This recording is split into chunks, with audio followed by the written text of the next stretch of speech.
Wow, so many amazing business ideas and so much talent in this room. Thank you everyone for sharing. So now we're like right on time. I'm so amazed. I'm going to turn it over to Peter Rowan. He's our executive director at PACE, and he's going to lead the first part of the boot camp, which is on market research, opportunity, and competitive advantage. Peter? Hi, thanks, Crystal. Thanks, Kirk. And I just want to emphasize how helpful it can be for team building to join the Startup Tree platform. And I know that I see a lot. I'm on Startup Tree on a couple of different universities I'm associated with, and I see a lot of great teams form through that platform. So, you know, that's my plug for that.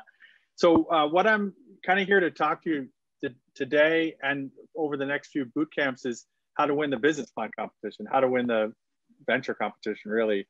At least what I think is the most important elements to build traction within your idea, within your business, and make an incredible progress during this competition. I mean, one thing I could say is that the competition is actually less important than the experience.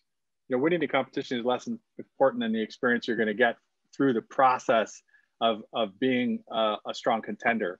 And so I want to share a little bit of some of my personal experiences, and you'll have found that I've gone way back. I've dug way back deep into some of my early entrepreneurial experiences for you here.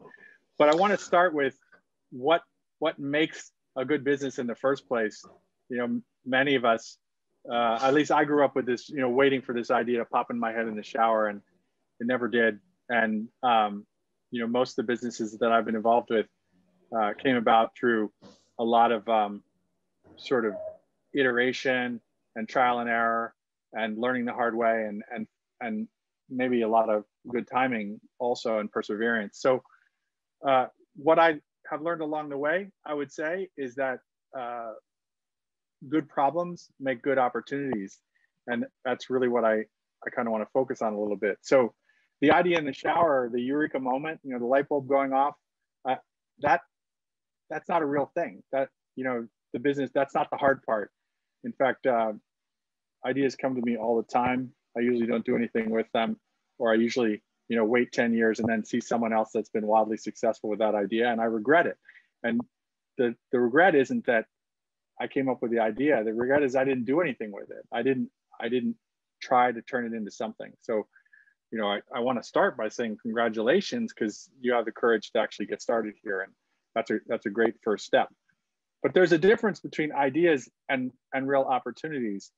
And let me talk a little bit about what makes a good opportunity. So first of all, big problem generally is associated with a good opportunity. So you could think about the problem that you're trying to solve and try to think about, well, first of all, I want you to know everything about that problem.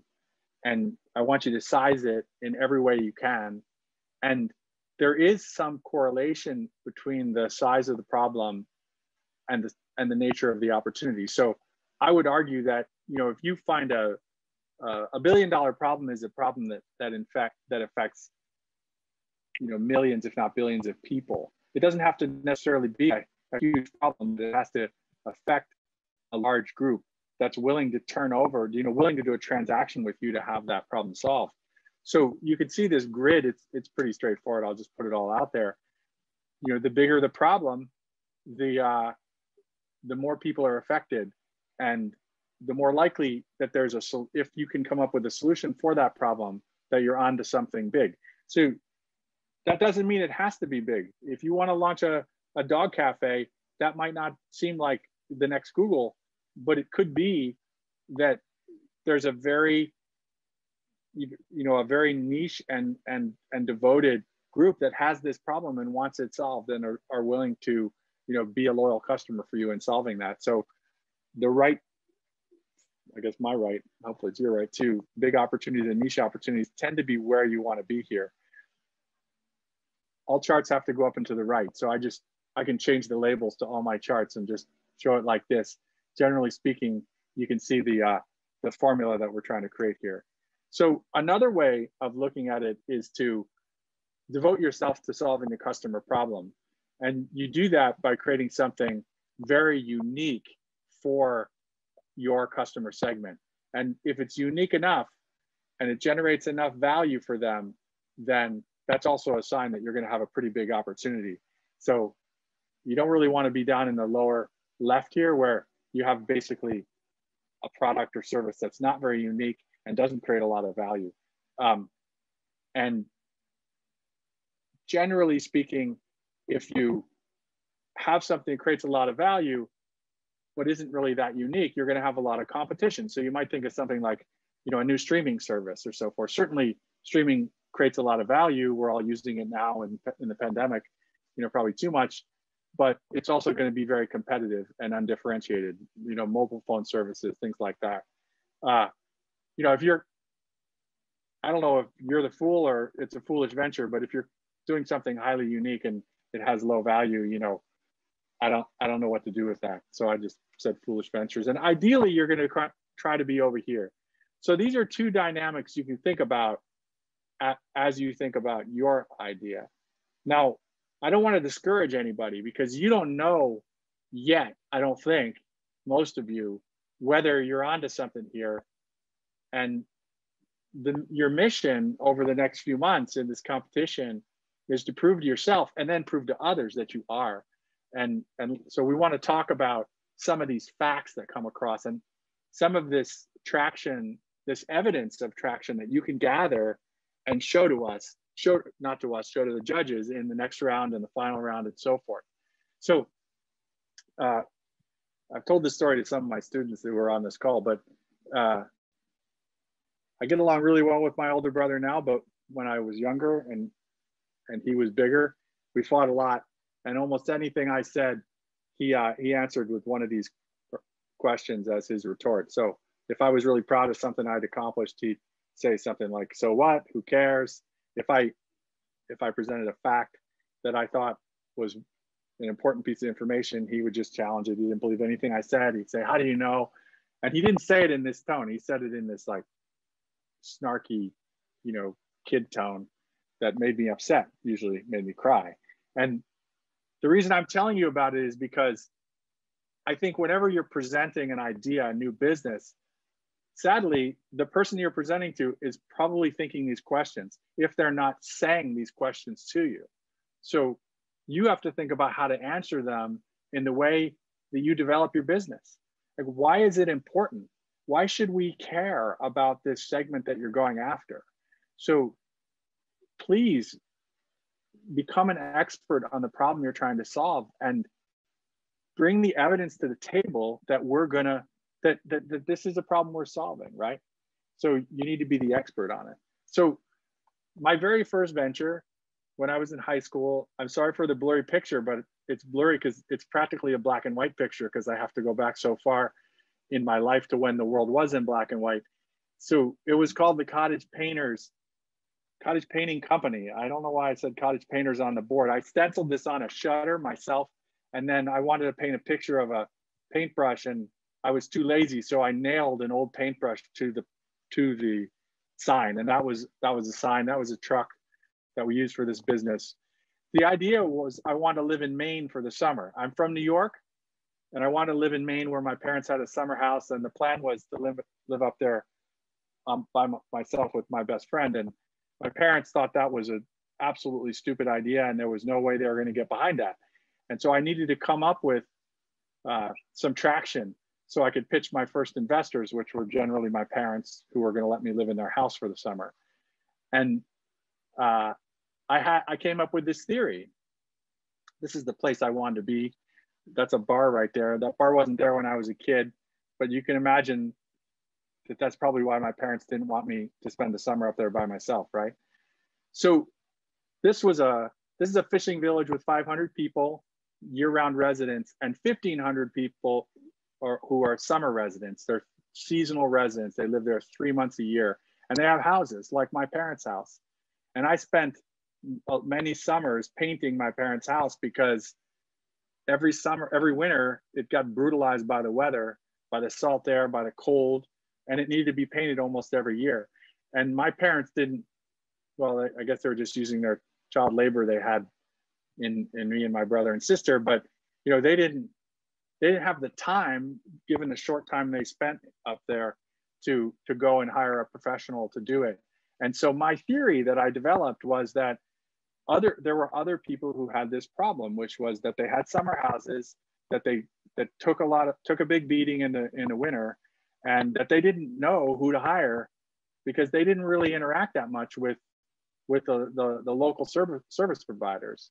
And there's a lot of reasons for that. We were seasonal workers. I mean, we were seasonal visitors.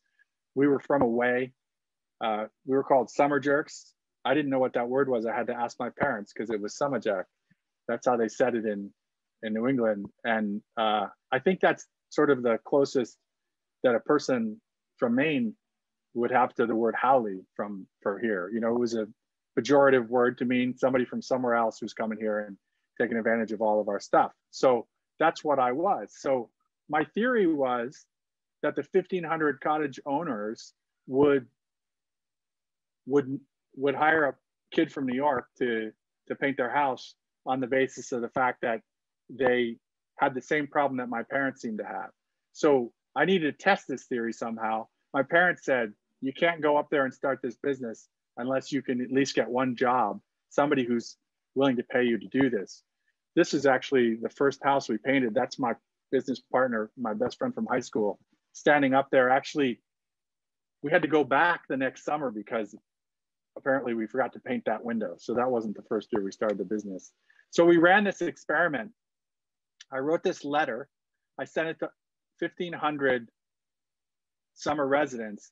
And I did that because I got a hold of the town of Bristol's tax records, and they divided the taxpayers into year-round residents and summer residents because they paid different taxes back then. I don't know if that's true. So I had the whole list of 1,500 people who were only summer residents, and I only targeted them. And I sent this letter to all 1,500, and you can see it was a dot matrix printer on the very first IBM PC that came out in 1982. This was in 1984. I won't let you read that letter because I'm kind of embarrassed by the salesy tone I took in it. But this is the go, no, go experiment. So I sent 1,500 letters. That was 3,000 stamps, by the way. I signed this letter and I wrote in everyone's name by hand. And I put a self-addressed or a return addressed stamped envelope for them. I got 10 responses. So what I did is I sent it to their summer residents, gambling that they would have mail forwarding and it would get kicked to their winter residents because I had no idea where it was. But I knew that my parents got mail from our house in Maine during the winter. And so that was my guess. I guess I lost a lot of response rate because people didn't do mail forwarding up there. So I got 10 responses. I went up over spring break with my best friend. We did 5 estimates. We managed to organize it during that week. I got 1 contract out of that, 1 job. And because of that, I was able to convince my parents to lend me the station wagon and let me drive up to Maine. That's before we bought the truck, and get in this business. So you could say that my go, no go experiment was, I had this theory about summer people and I tested it. And I guess I marginally passed my parents' test to let me go by getting this 1 job. But it actually resulted in 4 years of follow-on work. I had this business all through college, every summer, June to August. And I was pretty busy. This is actually me and 2 of my trusty coworkers, Tracy and Allison. Apparently, we got more paint on ourselves than we got on the houses we painted. But that station wagon, that was the station wagon my parents let me drive up there. And that actually caught on fire in the driveway of the very first job I had. And so there was a lot of pitfalls along the way, and that's just what happens. So if you want to start a business, this is what I want you to do, and I want to encourage you to do.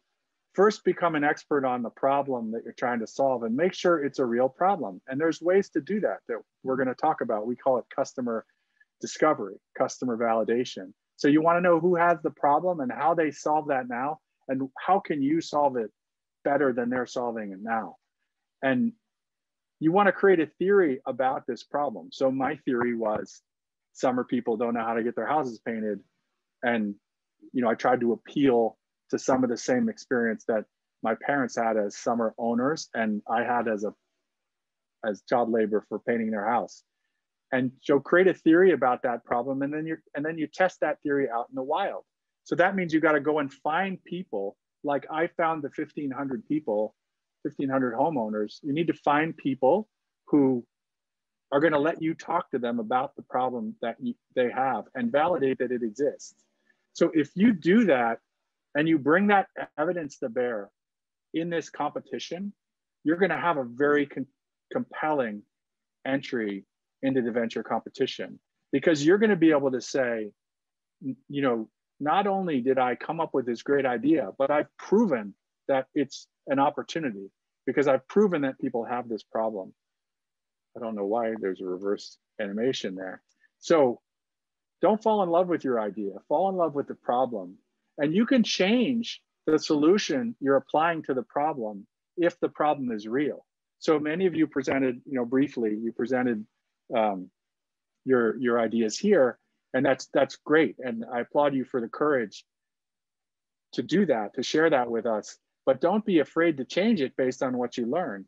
Things change. And here's a framework for sort of dealing with that change. So some of you might know this as the business model canvas.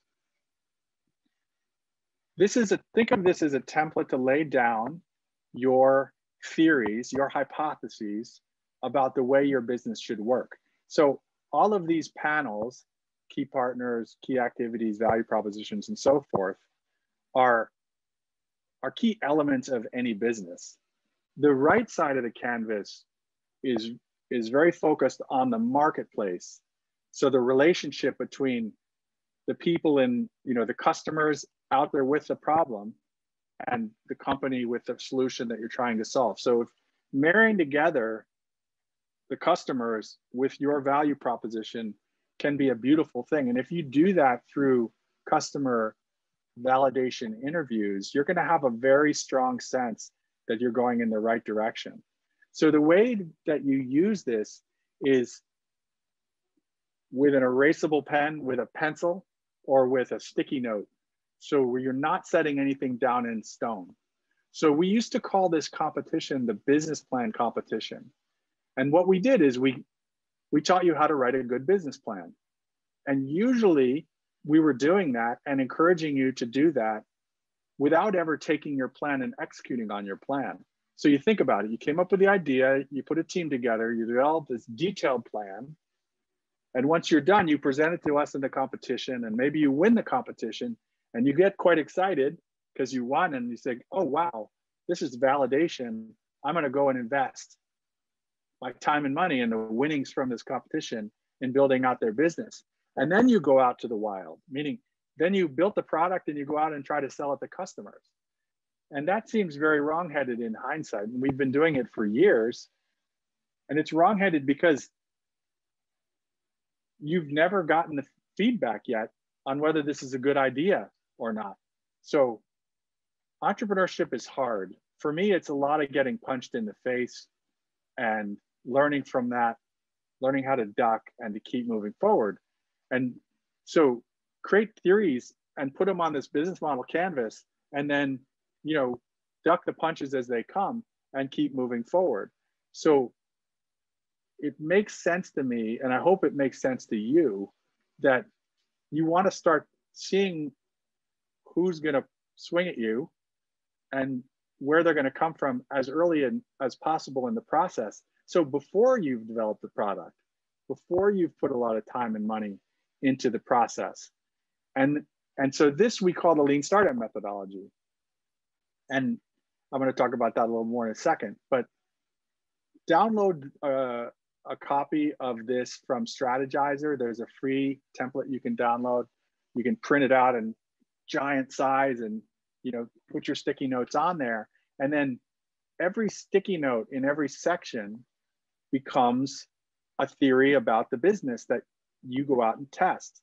So just like I tested this, you know, I ran this experiment with this letter writing campaign on the dot matrix printer, you can run similar experiments about your customers, your customer segments, your value propositions.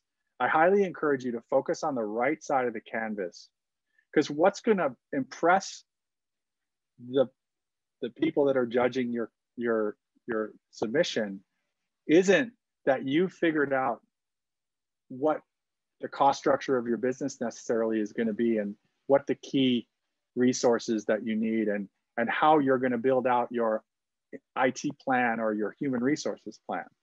We can do that in the absence of talking to customers. But what's going to impress them is that you've actually gone out and talked to customers. Let's say 100 customers. You've found 100 people that have the problem that you're trying to solve, and they've validated that problem is real, and that it's real enough that they would pay to have it solved. And then it's like some kind of magic, because when you go back to them and present your solution, they're customers. So I know I'm going quite fast and I'm completely ignoring any chat. So if you have questions along the way, please jump in. And these are maybe new tools for some of you. Hopefully for some of you, you've seen them before. If you've participated in other PACE programs. A derivative of the business model canvas is the value proposition canvas. So what you're doing here is basically blowing out those two panels that connect customers and the problem they have with the company and the solution you're proposing to offer. And so if you can fit those two things together and provide evidence to yourselves that this is a real fit, then you're going to have a successful business. So I'm going to bore a few people with another story from another business that I was involved in. I've been telling this story for years. Some of you know that I did a long stint at a company called Coinstar, the funny green machine you see in the grocery store that turns your coins into cash. So Jens Molbach, who founded that company, founded it while he was in school. And he and his girlfriend at the time, now his ex-wife, stood in front of a Safeway in Palo Alto and interviewed thousands of people, asking them whether they had spare change at home and what they did with it and whether or not they would pay. Think about it. Coinstar is such a ripoff. It's charging you a 10% fee to turn your money into your money. It starts as coins. So you put $100 of coins in the machine and you get $90 in spendable currency that you can use in the grocery store or you can take out. So you're getting a 10% haircut just because you're too lazy to count your own pennies. And it's a big business. It's around a $250 million a year business. So that means that they're processing more than $2 billion worth of, close to $2.5 billion worth of coins, of loose change that's in people's couches and coin jars and so forth. So that just seems about the dumbest idea I've ever heard of. And yet, because he went and interviewed 1,500 or so people, I just realized there's a coincidence between the 1,500 letters I sent and the 1,500 interviews that he did, which might defy belief, but it's real. And I've asked him about that number. And I remember my hand being sore from signing all those words. But he de-risked the business for himself. And he was actually able to have the courage to spend money and develop a prototype for the very first machine based on what those customers said that he interviewed over a couple of weeks standing in front of a Safeway store. Now, I'm not encouraging you to go out and stand in front of the Safeway, but I do want you to do customer discovery. And that's the way that you're going to bring traction to the table. If you have customers now and you're already in the business, that's fine. But you still need to validate your growth model for the business, and doing customer discovery can still help you. Okay, so why is customer discovery important? Well, I think it's because you need empathy in order to understand what the customers want. And that might not mean necessarily listening to them directly. I think Henry Ford said, if I'd listened to my customers, my product would have been a faster horse, because that's what they wanted at the time. So there is some caution to this process, but empathy is putting yourselves in the shoes of your customers and understanding their pains and designing a solution for it. And some of the most successful companies have been, wildly successful by being obsessed about customers and customer satisfaction. Of course, Apple and Amazon are the most famous. So the lean startup methodology, what I'm describing, is basically a scientific method to use empathy to gather evidence before you've invested a lot in the business, and also to convince other people that it's a business worth pursuing for all the reasons I just described. So that means that a startup, a new venture, isn't really a business. It's really just an organization. It's an effort. It's a consortium of people that have agreed to get together to try to find a repeatable and scalable business model. So to try to find the people that have the problem and that are willing to pay for your solution. That's the goal at an early stage. And that's the way that you're going to build a lot of credibility in your business plan. And you think about best case scenario, you create a lot of evidence of traction and do really well in this competition. Worst case scenario, you find out from this process that there's no there, meaning that, hey, you know what? There aren't people that have this problem that I'm trying to solve, or that the problem I'm trying to solve isn't a big enough problem where people are willing to open their wallets and turn that into a transaction that creates a business. So in the middle, what's most likely to happen, I think, is that you'll find that your idea morphs with your direct conversations with these potential customers. The thing that all of these companies on this slide have in common is that none of them started doing the things that you think they do well and that they're known for. They all started as something completely different. And they learned, in some cases, the hard way by almost being knocked down from these punches and being knocked out, to be in a different business. And it was a different business that ended up being what made them successful. And so you should take a lot of encouragement that you can use this customer discovery process to figure out not to waste your time, the next 2 years of your life sweating to try to make something work that isn't a real need in the marketplace. B, finding the proof for you and potential stakeholders like future investors and so forth that this is worth doing, so you're not wasting your time, or finding the business, the bright light in this mess that is the thing you should move forward on, which is different from where you started. So you pivot, and everyone does this, and you pivot from something like a dumb idea, like, taking your coin jar and charging you 10% into something big and successful. So it's okay to use trial and error to get there. And I would recommend that you show us through the process in this competition of how you use trial and error. What mistakes did you do and what did you learn and how did the thing evolve along the way? That's going to build a lot of confidence in, I keep saying us, and I have to make the disclaimer, I'm not one of the judges. So but when I say us, like us who think about whether or not your business is a good business or not. So use this trial and error to get there. So little recap, and then we can shift to the rest of the program, or if we have time, we'll do questions. So first, have a problem worth solving. And you know that because you've identified people who have this problem, and there's enough of them that it's worth doing. So many of my ideas, I think probably like you, I come up with because I have a problem and I want it solved. And then when I suggest that it to my wife, she said, well, that's dumb because you're the only one that has that problem. Nobody has that problem, Peter.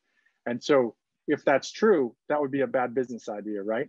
But if I keep inquiring to more and more people and everybody I talk to seems to agree that that's a problem, I'm onto something. It becomes definable. It becomes a market. That's what a market is. It's a bunch of consumers, a bunch of people with problems that are matched with solution providers. And I would encourage you in your research, not your top-down research, meaning, you Google it, you find a market research study, not to get discouraged by the presence of competitors, even ones that look like they do exactly what you do. First off, on the internet, you know, there's this cartoon I used to love in the New Yorker that showed a dog on a keyboard, and it said, on the internet, nobody knows you're a dog.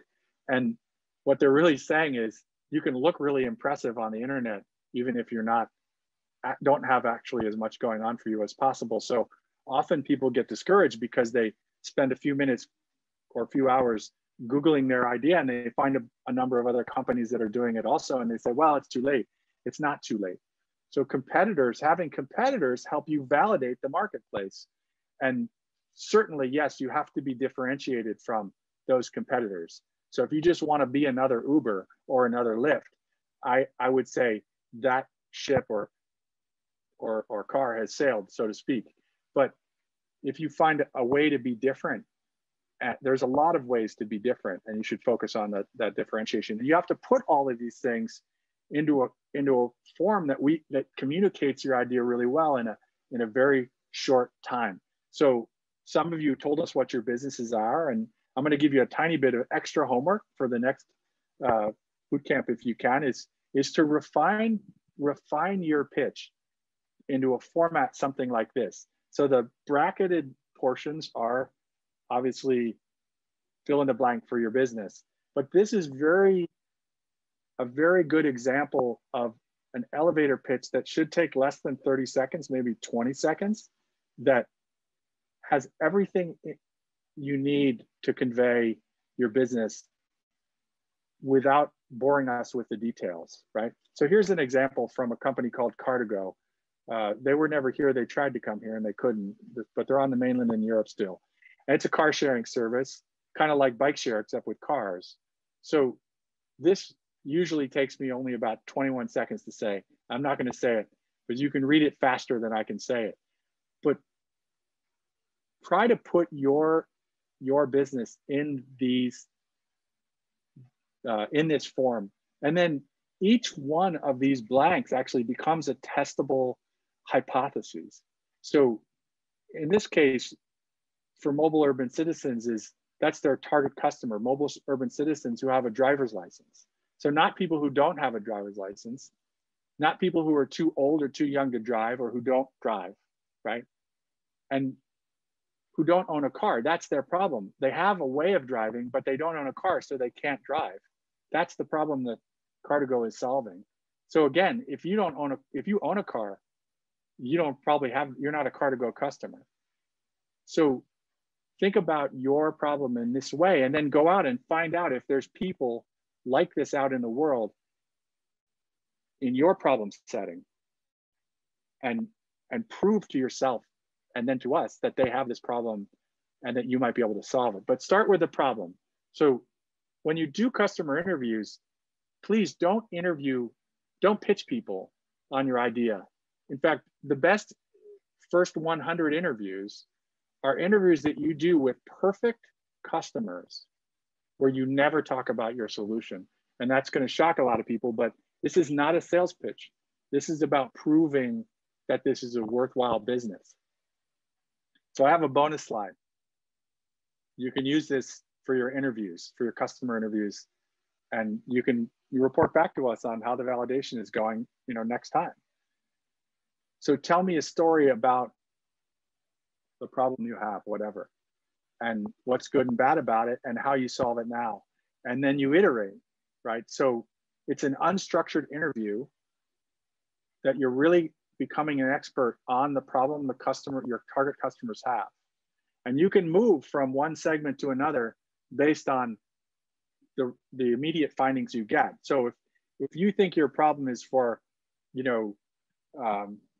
middle-aged college professors, find a bunch of people like me and try to determine whether I have the problem that you're trying to solve. And if I don't, then maybe you should also sample from, young professionals or recent graduates or men or women or some other segment, right? And then you figure out very quickly which is the best segment, which is the bullseye for you. And there's a very good description of this process, better than I've done, from Justin Wilcox on customerdevlabs.com that you can watch his short video. He's got a number of very informative exercises in how to do customer interviews right.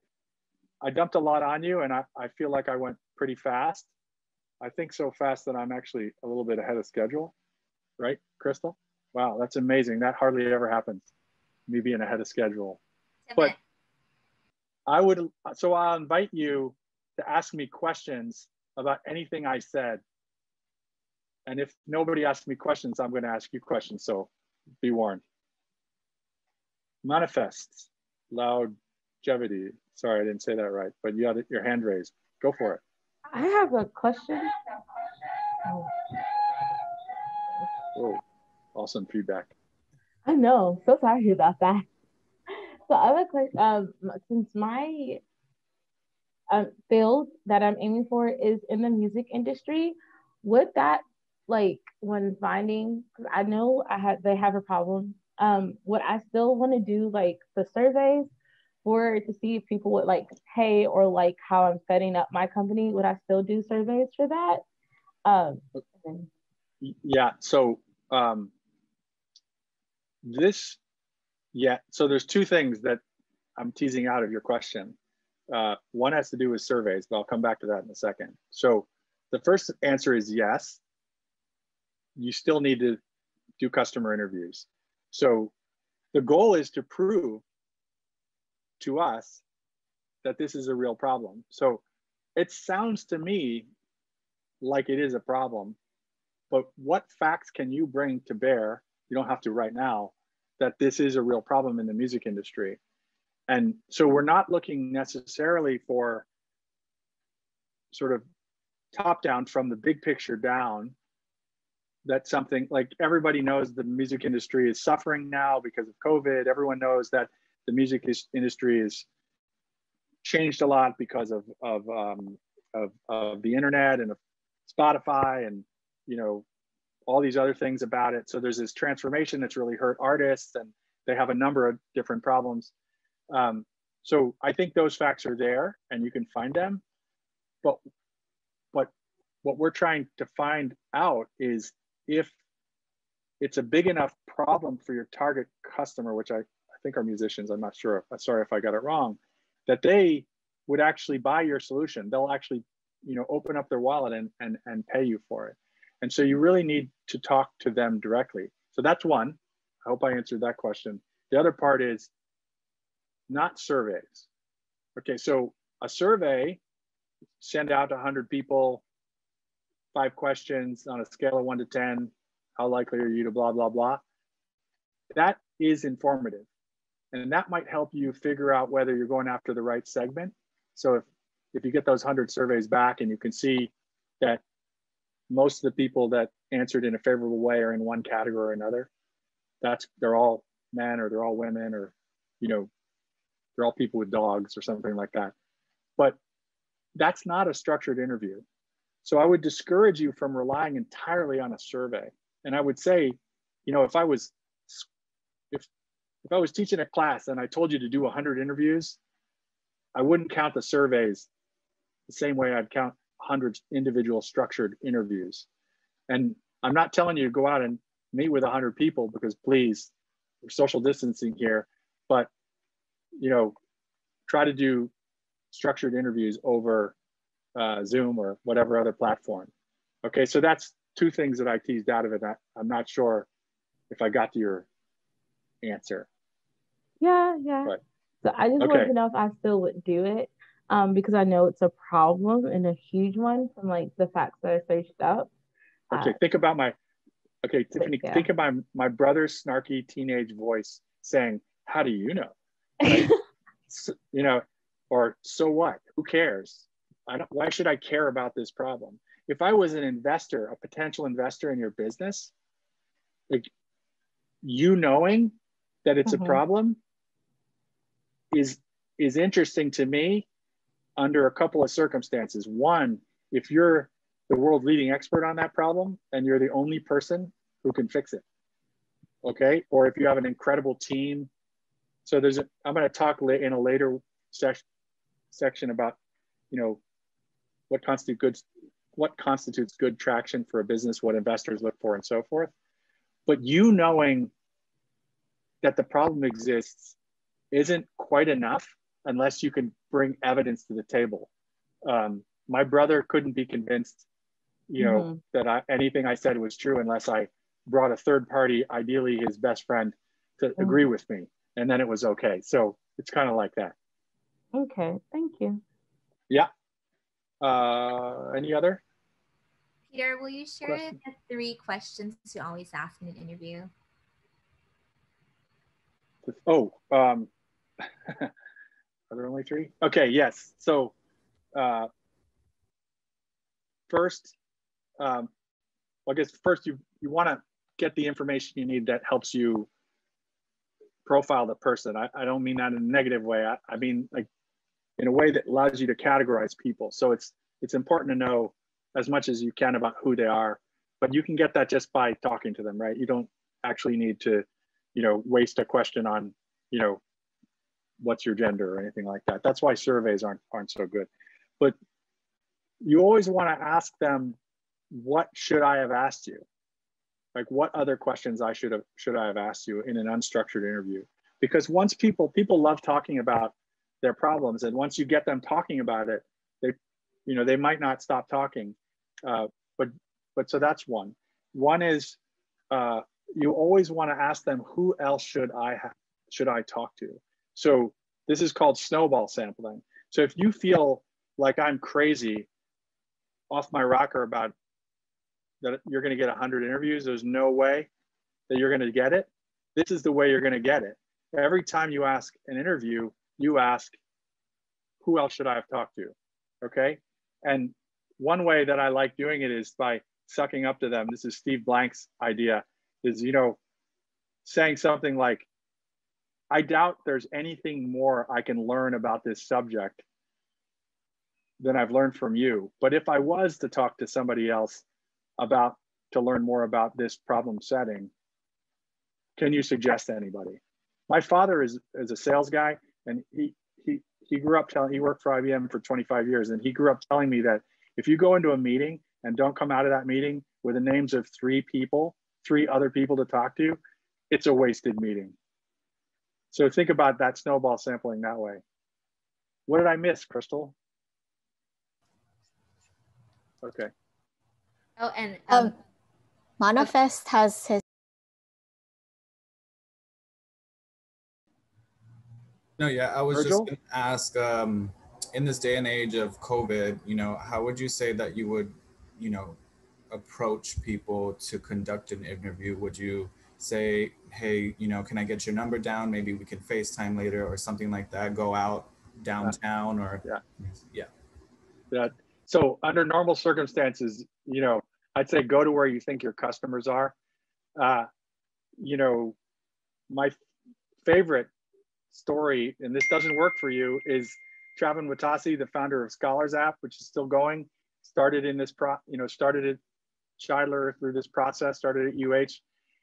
He went down, he was trying to find people to talk to about scholarships. And so he went to the mall, and that didn't work so well because he basically found himself, there was too broad a sample. So he went to Barnes and Noble, and that was too broad.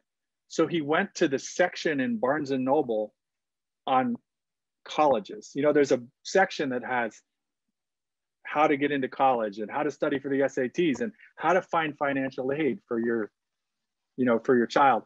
And in that section, everybody that showed up in that section wanted to talk to him about the problem with financing college.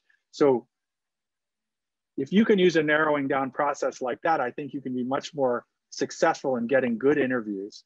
Now, I remembered, maybe Crystal, this is what you were trying to signal to me. You guys have a superpower that I don't have, and that my dad at IBM doesn't have, which is that you're students, and everybody loves to talk to students. So please start your inquiry with this. Hi, my name is, fill in the blank, your real name. I'm a student. I'm working on a project. I wonder if you could help me for a few minutes, right? That will work.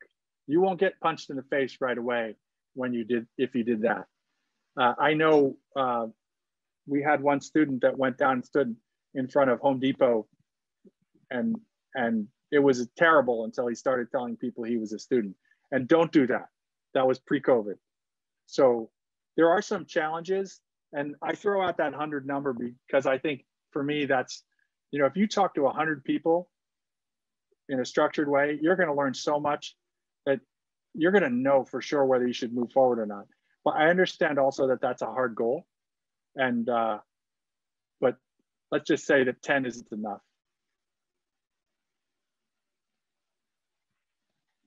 Thank you. Yes, that's right. You're welcome. LinkedIn is also a great tool to use to you know, probe down on target customer. I mean, LinkedIn, after all, is that's a network of people who have opted in to be networked, right? So, you know, anyone on LinkedIn who isn't willing to talk to you if there's a decent fit, you know, probably shouldn't be on LinkedIn, I guess.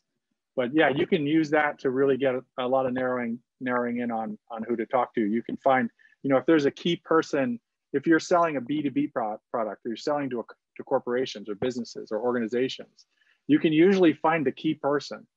Let's say you're selling to, you know, the head of marketing. You can usually find out who that is and approach them through LinkedIn, and the response rate tends to be pretty high.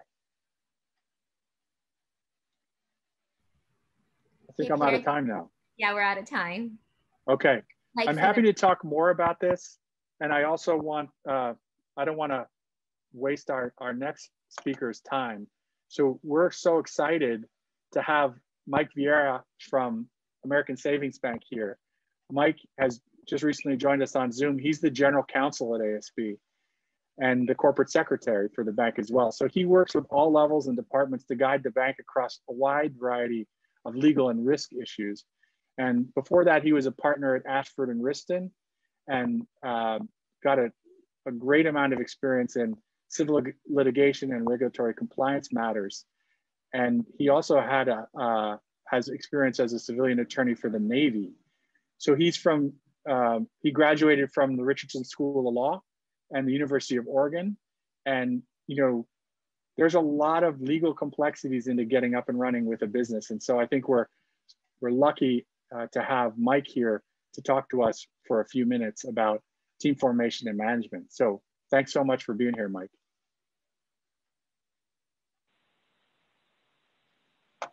Thanks, Peter. Always kind of a bummer to follow up a talk like Peter's. I caught some of it, and he had some really good tips. And now you get stuck with listening to the attorney. Thanks for having me. You know, I wanted to start off by saying that although I'm an attorney, I'm not going to try and cram business law into 30 minutes here. So I'm not going to treat this really as a legal seminar. As your business grows and gets more complex, you're probably going to want to talk to somebody about the nuances of your business, and you won't just want to rely on 30 minutes of Mike Vieira that you heard months ago. As time permits, we may go over some you know, high-level legal concepts and thoughts about choosing a business entity, but that's not really the goal here. My goal today really is just to give you some tips and some thoughts on what you should be thinking about when your business is getting started and getting your team in order to set your business up for success. Personal disclaimer, you kind of heard when Peter was talking about my bio, but I'm a litigator by background, and then turned banking attorney, which sort of means that I'm more of a half glass empty kind of person, and typically spend most of my day looking more at risk issues. But from that lens, I've seen differences and common characteristics between companies that struggle and companies that are successful. So I wanted to, Crystal, if you could go one slide over. So I wanted to start off by just taking a high level look at your business. Since entrepreneurs often have to manage their limited time and resources, it's important to sit back and focus and prioritize on the things that are the most important in getting started, So, I have some, I threw 5 icons up here, and I'd ask, what do you think you should focus on first in starting off your business? There isn't really a right or wrong answer, but I'd argue that the correct answer would be first to focus on your idea. This is going to be the foundation of the business. And when I logged in a little bit earlier, and I heard Peter kind of getting into this a little bit. I know you guys all have super awesome product ideas and business ideas, but really refining it so you can articulate what you're selling, why your customers are going to love it, why you're doing this. It's a super critical first step. If we can move one slide. So, I know a lot of you have your products or business ideas that you want to launch, but as an exercise, and I have this as question 1, why? I think it would be well worth your time to really sit down and reflect really hard about your purpose and your why. Not your personal why, like I want to get rich or I want to maximize shareholder value, but really why you want to do this business. And this exercise might seem a little fluffy, but I'd argue that developing and knowing this why behind your business probably is the single most important thing in determining your potential success. And first, because knowing your why is really critical to guiding your decision making. As your business grows, you're going to be confronted with a ton of decisions every day. Whether to bring on additional partners or investors, whether to expand your product line, whether to move your offices or your manufacturing partners to another country. And your why can really guide these decisions. To put it in context, Tesla says that its why is to accelerate the world's transition to sustainable energy. Okay, think about that. If Tesla is confronted with a decision as to whether to invest $10 billion in developing a stronger battery technology or investing the same $10 billion in an oil refinery, knowing their why and sticking to their purpose makes that decision a no-brainer, right? And it same goes for every business. Second, having the why as your guide to your decision making helps you make consistent decisions that help tell both customers and investors exactly who you are. Take a company like Nike. They say their why is to bring inspiration to every athlete. So obviously they're known for their athletic gear, but you know them as you know them for their athletic gear, not necessarily because you know their why, but rather because they've made consistent decisions to position themselves as an athletic company, instead of a dress shoe company.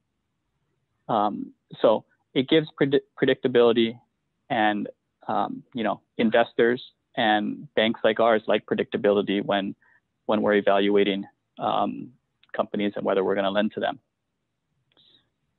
Now, knowing your why, I'm not going to pretend that that's the golden ticket to your success, but a lot of companies that I've seen have problems are what I call why deficient, or have strayed from their purpose.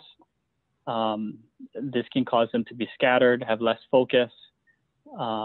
They may be willing to take on too much or stray from their purpose in an effort to make more money. And war story here, I once represented a dietary supplement company that was involved in mass tort litigation after some people got sick from taking one of their products. Now, it's not like the company was trying to hurt people. But if the company had clearly defined their purpose as developing products that are safe and meet all safety standards, they would have been in a much different position, and they may not have sacrificed safety in order to increase their profits. So this is all just a long-winded way of saying that you need to spend time figuring out why you're doing this. We can move to the next slide. And so my next question is who? After you've developed your why, the second question is who are you going to fill your team with and surround yourself by? And this may be just as important as developing your why, but I'd argue that if you're able to develop your why or your purpose first, it's going to help you bring on the right people and align them with the same values or the same purpose that you had developed for your business. On the flip side, if you get too far down the road of forming and running your company and building your team before you start thinking about your why, then the players that you've brought to the table might not necessarily align with you. We can move to the next slide. So I threw a slide up here, or a stat up here. Surrounding yourself with the right people is super important. You know, stats show that nearly a quarter of startups fail because they don't have the right team. So who needs to be on the team? I've listed a bunch of common titles that you see in businesses of all sizes. But which ones do you really need? I'd argue that you don't really need any of them. Perhaps president or founder, as you need from time to time, you need an ultimate decision maker. But the rest might not be necessary right away. When it comes to startups, titles like these, they can be restrictive at times. When you give someone a title like this, it inherently comes with some status, boosts some egos. But at many startups, everyone needs to do a little bit of everything. So you don't necessarily want a chief technology officer who isn't willing to get their hands dirty helping out with marketing or operations. And sometimes if you give somebody this kind of title, they tend to get pigeonholed. Another thing you need to think about is what's your end goal? If you're going to want to give or attract investors or venture capital, the titles of your executive team are critical. If you give someone the title of chief financial officer, they might be very skilled, but when you go out seeking venture capital, the investors might not be thrilled if the CFO doesn't have significant experience or hasn't helped take a company public. So you need to be careful about giving lofty titles to folks if you're going to seek venture capital. Investors may also want to change some of the management team once they invest their funds, and it's a lot harder and is demoralizing to have to strip an employee of their title and bring them down. So think about that when you're giving somebody a high title. Another trendy thing you see nowadays is fluffy titles like Chief Experience Officer. Sorry, Crystal's asking me to turn on my video, which I don't quite know how to do.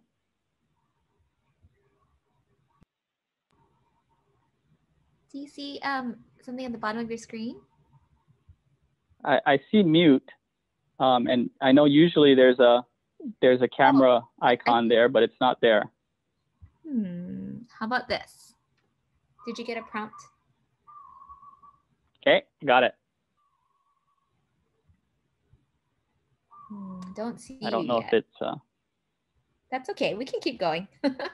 Okay. Okay. So you know, fluffy or fun titles like Chief Experience Officer or Chief People Person. You know, this can be fun. It can people like that kind of stuff, but a problem that we see with these is that they can lack role clarity.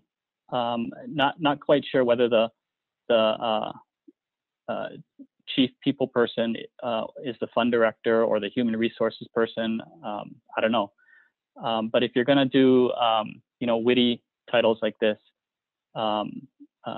really need to have clarity of the role. So at the end of the day, in a startup company, titles really aren't that important, and in fact, I'd say tend to restrict your flexibility. Instead of focusing on titles, your goal should be to attract, you know, a great engaged team who's willing to work hard, get their hands dirty, and wearing a lot of different hats. If we can move the next slide, a bunch of other stats. You know, having a really engaged team that's easier said than done. You know, a third statistics show that a third of workers, only a third of workers are engaged at their jobs. Half of the employees out there don't know what's expected from them at work. Companies that, this one's really important for you guys, companies that have good or great engagement tend to have over 20% more profit. So that's huge. And some studies have shown that the best way to keep employees engaged is to have clear expectations for them. Okay. And, you know, I hate to keep going back to the why, but the why is super important to this. Question number one, right? It's going to help you attract and keep good talent. People that have align themselves with your purpose and have a deeper meaning behind why the company has these expectations of them and how they will contribute to the success of the company is critical. When your team understands and, you know, holds on to your organization's purpose, they can be more inspired to do work that's not only good, but it delivers on your purpose. And just to, again, go back to developing your why early before you get too far into the business. You know, another war story. When I was in private legal practice, we'd been in business for a long time and had a very experienced team, but we didn't have a purpose.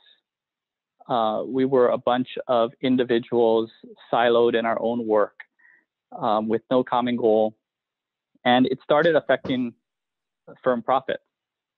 So we decided we would sit down and we spent an entire offsite retreat trying to debate and develop our purpose, and we couldn't do it. There were a bunch of great ideas put on the table, but at the end of the day, no one could agree on the common purpose of the firm and why our company existed. And it was clear that since everyone was fixed and happy or content in their own individual silos, that they didn't want anything to interfere with the way that they wanted to run their own silo. And this inability to come up with a why, you know, eventually a few years later, it ultimately led to a drastic decline in engagement by the employees and the owners. And within the next few years, I'd say probably half the partners had left the team.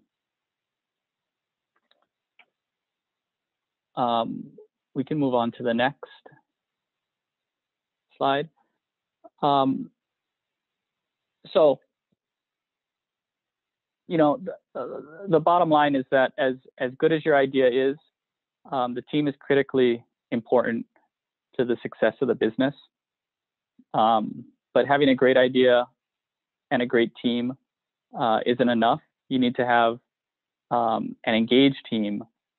And in order to have an engaged team, you need to have clear expectations.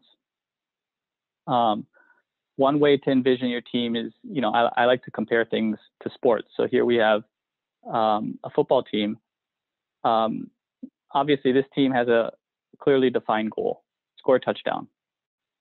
To do this, the goal for this play is to pass the ball to number 23 with the blue line. Here, everyone on the team has their own unique responsibilities. One player is supposed to run right. As you see the line going yellow, he's supposed to draw the defenders to follow him so that number 23 can run to the left and catch the ball. The linemen are supposed to block the defensive line. If just one of these players isn't clear on their role or their expectations or doesn't take accountability for their job, it's disaster, right? If they run the wrong way, then nobody's open. If one of the guys doesn't block, then the quarterback gets sacked. Now, the real problem with a lack of clear expectations isn't necessarily the failure to execute a single task. You know, for instance, in this football game, if they fail on this play, there's likely going to be another chance to run another play. And the same, hopefully, might be true in business. You might have another opportunity to meet your goal. But the real problem with the lack of clear expectations and the failure to execute is that it can really erode trust and engagement, and will lead to a deterioration of the team. You know, if one of these linemen, if we pick on number 66 there, if he's not clear on what his role is and consistently doesn't block the guy in front of him, you know, number 71 is going to look at him and say, why should I be trying hard? Why should I be busting my butt to do this if you're not going to do it? So having clear expectations is essential to maintaining the trust on the team, maintaining engagement, and which are essential to having highly functional teams. We can move to the next slide. So how do we set expectations? There isn't a one-size-fits-all list, but I've noted some ideas here that can contribute to setting clear expectations that teams can really buy into. The first that I put here is develop expectations collaboratively. Get teammates' input by collaborating with them to agree on role expectations. You know, if people participate in defining what the role is, first of all, you'd be surprised you get better ideas than if you just thought of it on your own. But there'll be the teams are much more likely to own the expectations that they help develop. The second bullet here is to articulate expectations clearly. Worst thing is to make your teams guess on what their role is or what their objective is. You know, talk openly about expectations. Be crystal clear about what you expect of the team. And you know, this isn't always easy, especially in the startup world, as you're often trying to do 25 things at once, and you may not have all of your procedures set in stone yet. But the clearer you can be, the better. The next bullet is seek to be excellent or world class. teams don't get inspired by minimum job standards. You tell somebody to, make sure you show up to work on time. That doesn't inspire somebody to be great. I think it's better to try and set expectations based on how you want your top performers to perform. And if you do that, then the bottom feeders or the followers will just try and be better. Next, focus on the individual strengths of your team members. Not everyone's built equally. Finance folks are good with numbers. Others might be good with marketing. You don't want attorneys talking to clients. Even though working at a startup means that your folks are going to need to wear a lot of different hats, try and understand what comes naturally to individual team members, what their strengths are, what they're interested in.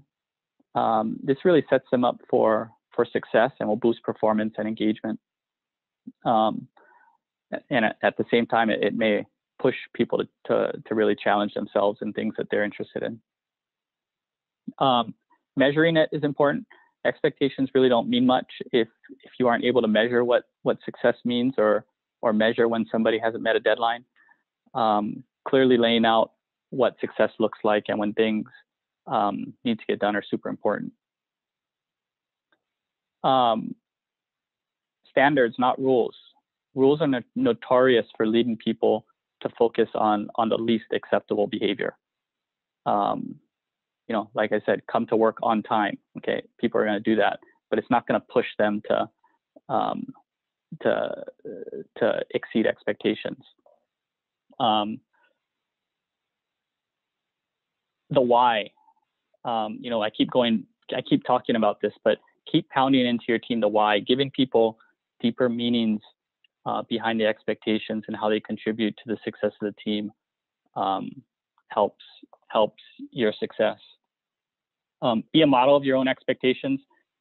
Teams look to their leaders to model appropriate performance. So, if you're expecting high-performing teams, then you really need to be a high performer yourself. And the last one I have here, and possibly the most important, be realistic with yourself and your team. Setting unrealistic expectations that are too high for your company and your team only sets you guys up for disappointment and disengagement. So, don't set an expectation that your company should have 100 million in sales, or will try and go public in a year if that's not reachable.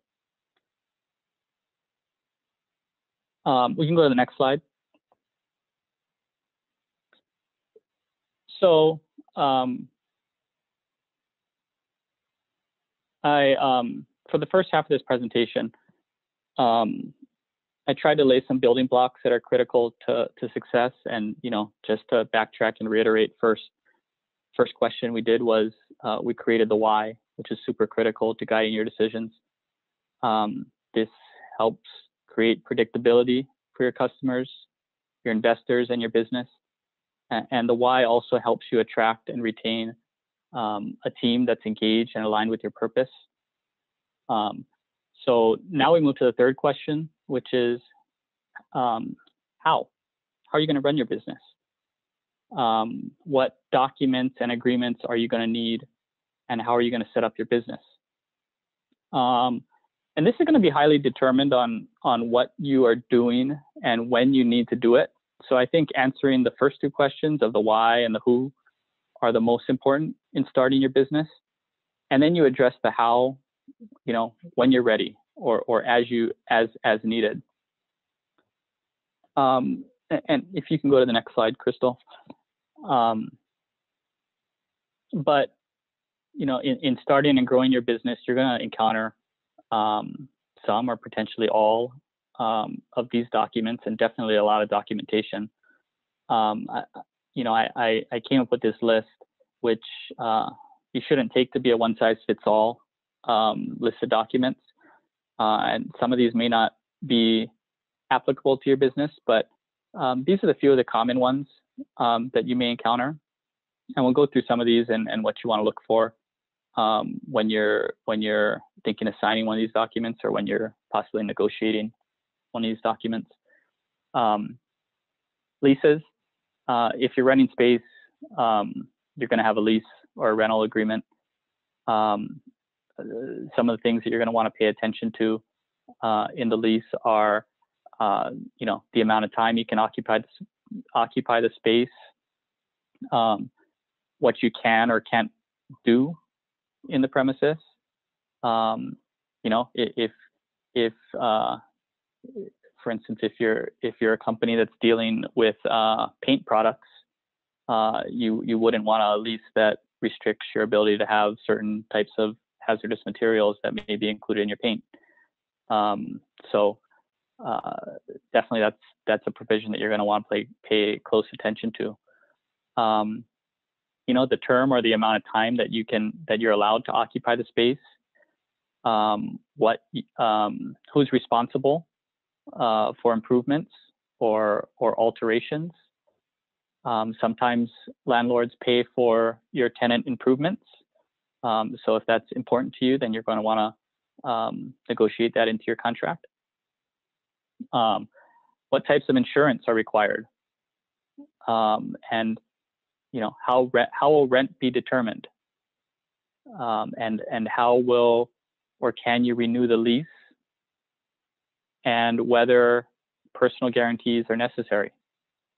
Lots of times, even if you have a entity that's formed and you're not a sole proprietor, if you're a new business, and even if you're an established business, but definitely if you're a new business, landlords are going to require that you not only sign the lease in the name of your entity or your company, but in your personal capacity as well, because they're hoping, first of all, they're hoping that you won't breach the lease, but if you do, they want your pockets to go after. Contracts, if you sell, if you're selling a product or service, you're probably going to need a sales contract. So that's you're going to definitely want to get your hands on one and be ready to have that when you're ready to sell. I have website terms and use agreement up here. If you have a website, you likely should draft up some website terms of use. And these are basically an agreement between the company and the users of the website. I'm sure you've probably seen them on most websites that you go to. At the bottom, there's usually a little link, and you click on it, and it takes you to a page of super small print mumbo jumbo that you're never ever going to read. But those are your website terms and user agreement. May seem pointless, may seem why should I do it, because nobody's ever gonna read it, but it can protect you in the long run.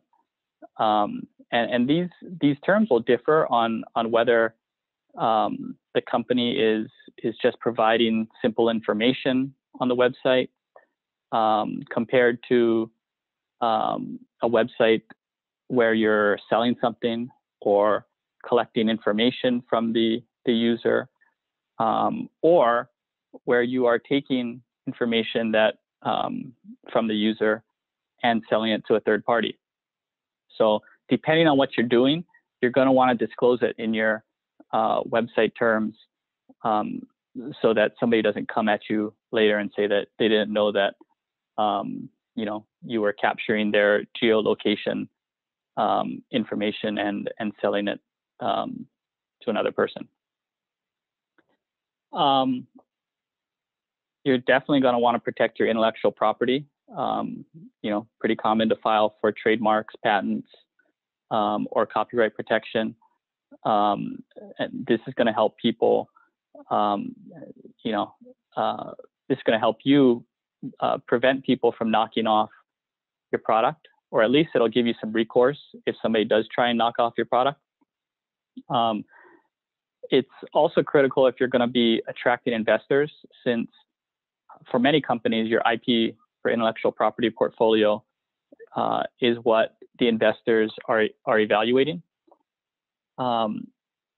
If you have people developing for you, and when I logged in a while ago, I heard a couple of your introductions and early business thoughts, and I think I heard some of you saying that you were looking for mechanical engineers to help develop, and I think I heard somebody talking about a beverage holder for a surfboard. You know, if you're going to have people creating things for you, developing things for you, you're going to need agreements in place that really lay out who is the owner at the end of the day of the intellectual property rights in what's developed. Is it you? Is it the company? Hopefully it's not the developer, because if you wouldn't want to form your company based on this property, and then the developer leaves with their with the product. So clearly establishing who's going to own it, who's going to own the property is absolutely necessary to avoid fights later on. If you want to keep negotiations confidential, or you're selling proprietary or confidential information, you're going to want a non-disclosure agreement. You should definitely enter into an NDA or a non-disclosure agreement with investors, so that you can have open discussions with them while still protecting your company and the ideas and the intellectual property that your company has. Typical terms of NDAs define what confidential information includes and what it doesn't include, how confidential information should be handled, who owns the information, and what should happen to the information after the negotiations are PAL. You may also need employment documents, offer letters for hiring new employees. These typically include the terms of the employment. It can include intellectual property ownership terms. Sometimes you see company policies in this. If there's any shares being included as potential compensation, then you're going to want to have the vesting information in there for shares. Question is whether you need an employee handbook. Most employment attorneys preach that you need one. They think it's a no-brainer. Definitely protects the company. I'll tell you, at the bank, we don't have a formal employee handbook, which drives our outside counsel crazy. But it's purposeful. We have a theory that, all of our teammates at the bank are adults, and we hire and keep high performers. And having a handbook can at times take away from the responsibility and the respect that we give to all of our teammates, and it can take away from flexibility in decision making. Sometimes when you have a handbook, you're stuck in kind of rigid decision making. Like we talked about before, if you set rules, people tend to focus on the minimum standards instead of striving to higher performance. So, whether you have an employee handbook or not, it's really up to you. If you're like me, you can drive your outside counsel nuts, but sometimes that's fun. Hey, Mike. Yeah. I don't want to interrupt you, but I also want to be mindful of your time and everyone's time. It's a little bit past 6 o'clock. Oh, okay. The time runs really fast. Yeah. Let me spend 2 minutes. We can flip a couple slides to the choosing the right entity. So I just wanted to real quick, high level, go over the differences between some entities here. This page we have sole props, partnerships, LLCs, all really simple to establish. From a tax perspective, income rolls up to the owner's personal income tax. for sole props and partnerships, you really don't have much shelter from liability. LLCs have a little bit of shelter. So you have to think about what you value in setting it up. If you flip to the next slide, corporations definitely are more structured, typically provide you more liability protection, can be a little more cumbersome to develop. The key here that I wanted to talk about was if you are seeking venture capital, you're probably going to want to do a C corporation, and probably in Delaware, where they have very predictable corporation laws, because venture capitalists typically are more attracted to C corporations. So, could probably talk a lot more about this, but I've spent mine and your time, so I'm happy to answer questions or let you guys go on your weekend.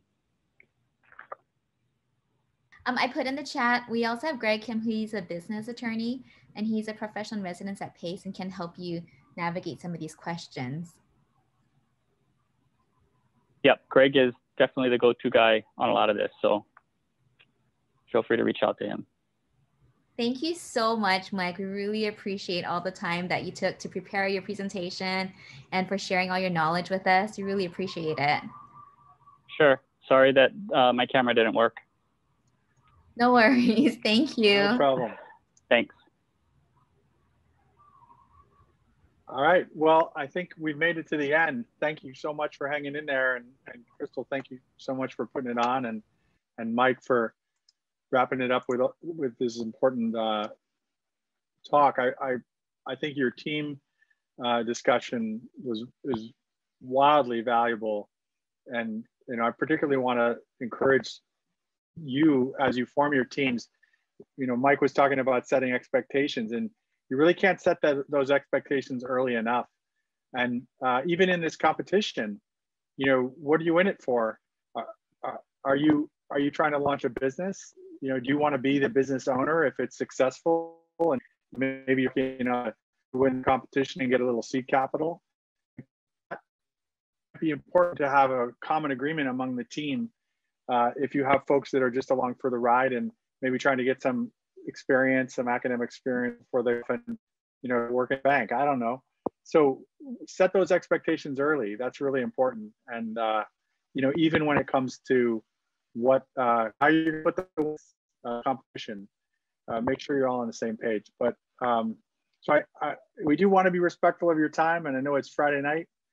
Happy Aloha Friday, and I hope this is useful, and that you'll join us for the next one. And congratulations on being on this journey. Being an entrepreneur is hard, and we're so excited to help you. Our team at PACE is here for that. And thanks again, ASB, for being a wonderful supporter of this exciting competition.